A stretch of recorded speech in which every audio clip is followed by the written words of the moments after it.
Tudo bom, pessoal? Sábado, indo para downtown, finalzinho de tarde. Vamos tentar aproveitar ainda a luz aqui que nós temos aqui, que nos resta. Vamos ver se a gente consegue gravar um vídeo aqui para vocês. Hoje de manhã eu estava conversando com um amigo meu aqui e nós estávamos falando sobre...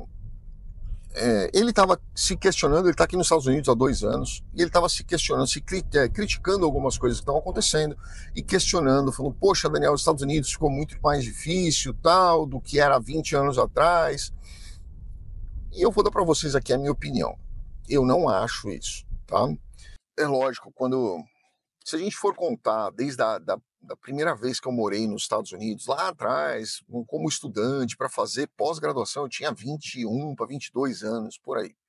Eu acho que eu peguei uns 5 ou 6 presidentes aqui nos Estados Unidos. Então, quer dizer, eu lembro muito bem como as coisas foram, continuaram, mudaram, voltaram a ser, mudaram de novo. E eu vou contar aqui para vocês a minha opinião hoje, tá? O que eu acho hoje. Aquela história de 30, 40 anos atrás, 50 anos atrás, que a gente ouvia nos filmes lá do Tom Cruise, né, do American Dream, do sonho americano, do que a pessoa vinha, trabalhava, se esforçava, ralava, ficava milionário e virava o dono do mundo. Isso, na minha opinião, nunca existiu, tá? Existia lá na década de 20, 30, talvez ali no pós-guerra, porque tinham oportunidades e nós tínhamos um mundo com metade dos habitantes que nós temos hoje. Tá? Então, a competição era muito menor, a concorrência era muito menor, você não tinha aí tantos acessos, né? Você não tinha nenhum acesso à internet, você menos ainda acesso a marketing.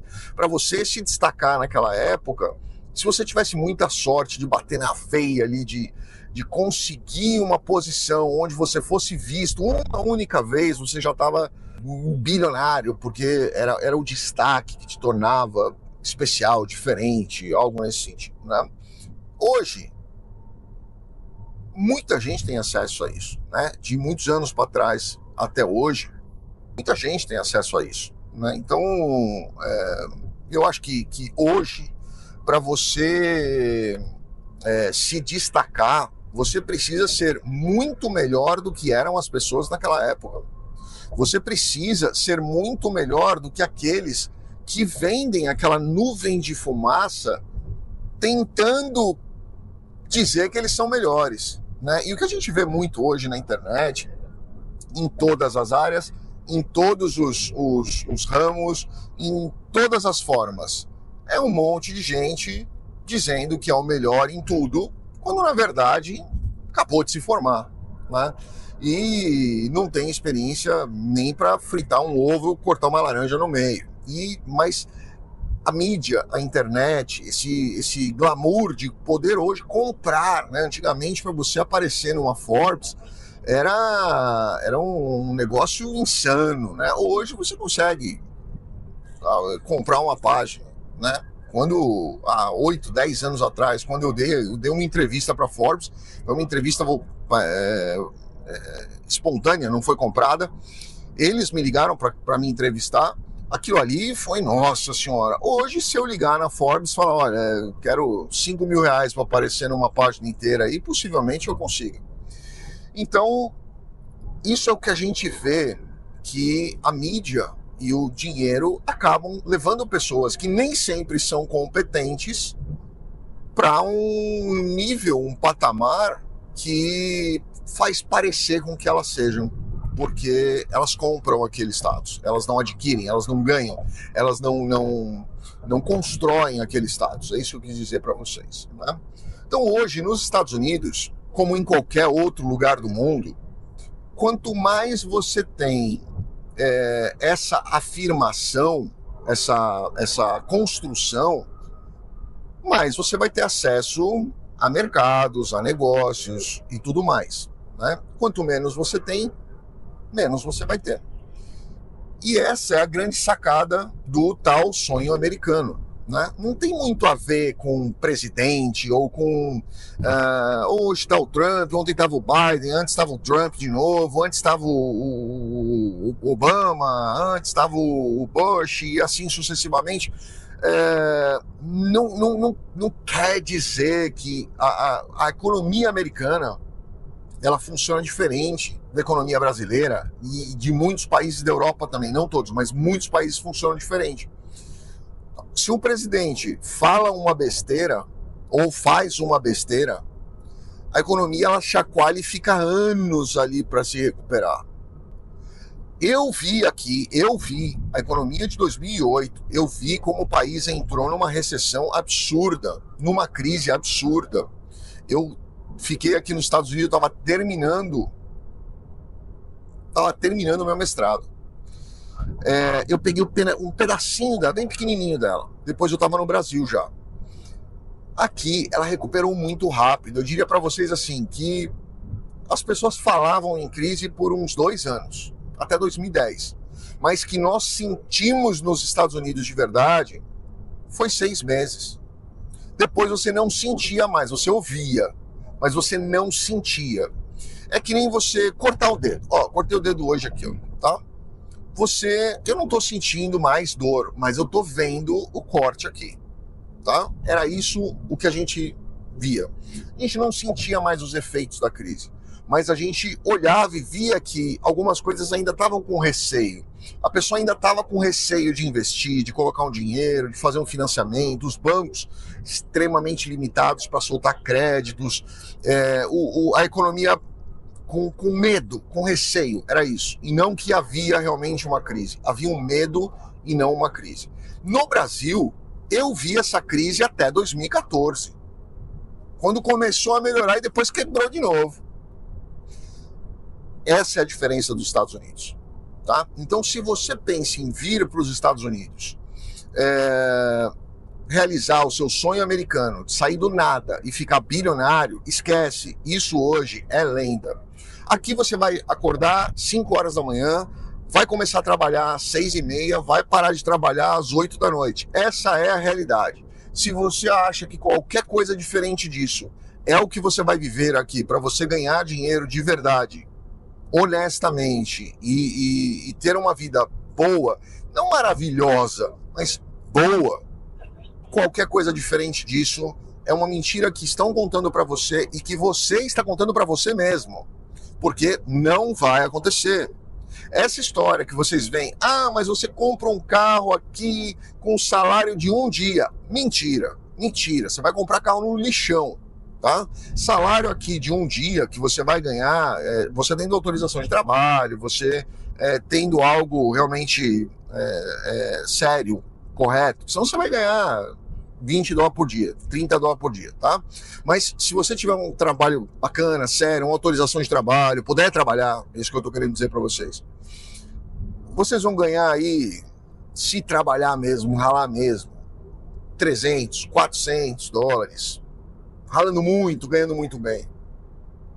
Se você, mais ou menos aí, $150, $200, tá?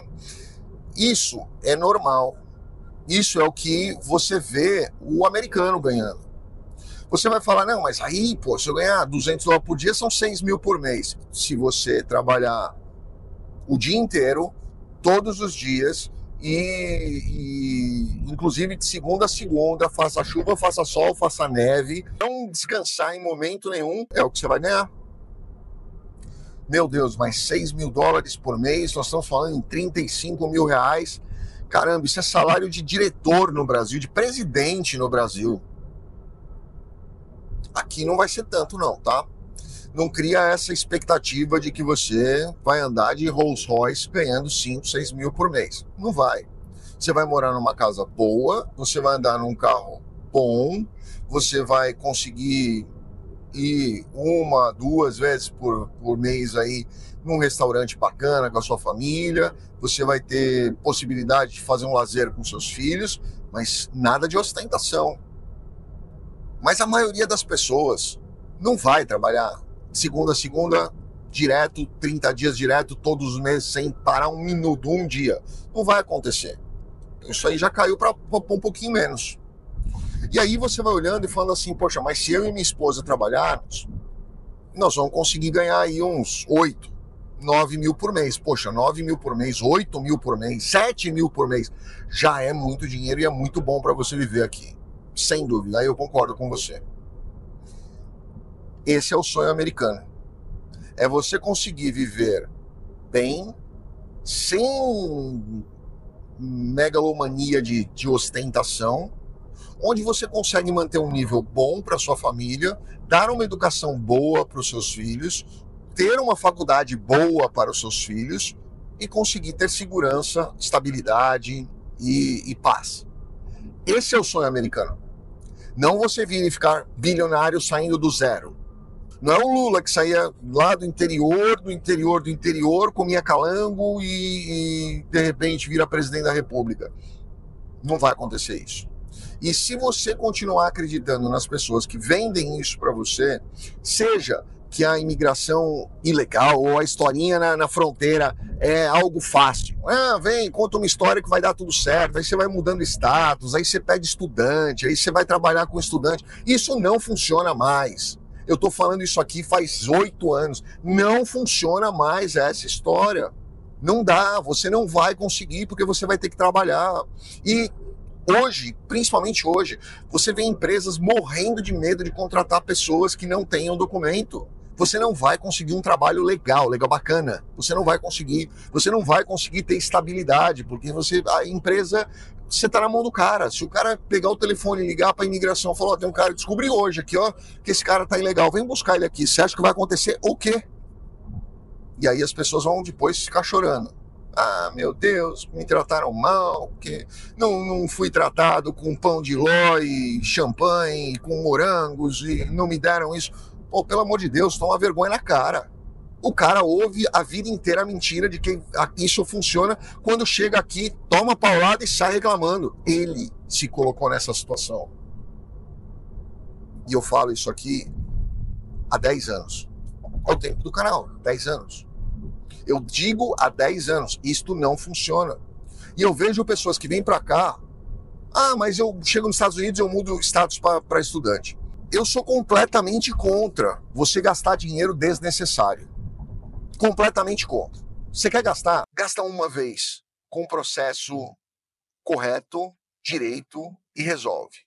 Você começar a pingar de um projeto para o outro, de um processo para o outro, primeiro, na hora da sua entrevista, se você está dentro dos Estados Unidos, vai ter que ser ajuste de status. Na hora da sua entrevista, você tem ideia do tamanho da pilha de documento que o agente vai ler? Que ele vai pegar a sua história inteira, tá?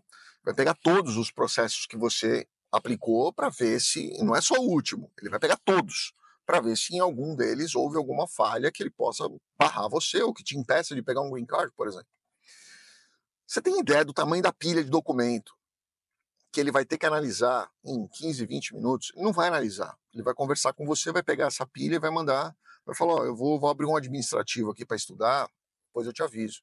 E esse depois vai ficando, até ele transferir para um outro agente. Eu já vi isso acontecer. 7 transferências. 7. Tá? De um agente para o outro, do outro para o outro, do outro para o outro. Sem razão nenhuma. Vai transferindo. Chama para entrevista e manda para o outro. Chama para entrevista e manda para o outro. Cancela a entrevista porque diz que não dá tempo de ler todos aqueles documentos. Já vi isso acontecer 7 transferências. Tá? O cara não tem tempo de ler aquilo. E aí você vem para de estudante você muda para um H, de um H você muda para um J, depois para um H, depois para um qualquer outro, depois aí vai para um ED, é uma pilha de documentos, são 5.000 páginas de processo. Como é que você lê isso? Você tem ideia do tamanho de problema que você está criando ali, pulos que você está criando para o agente olhar e achar um problema ali? Vai direto para onde você quer, aplique o seu processo onde você está, e esse seja o único processo, vai do começo ao fim. Ah, mas e se negar esse? Continua sendo o único processo. São 2, né? Mas continua sendo uma única linha de raciocínio, foi isso que eu quis dizer.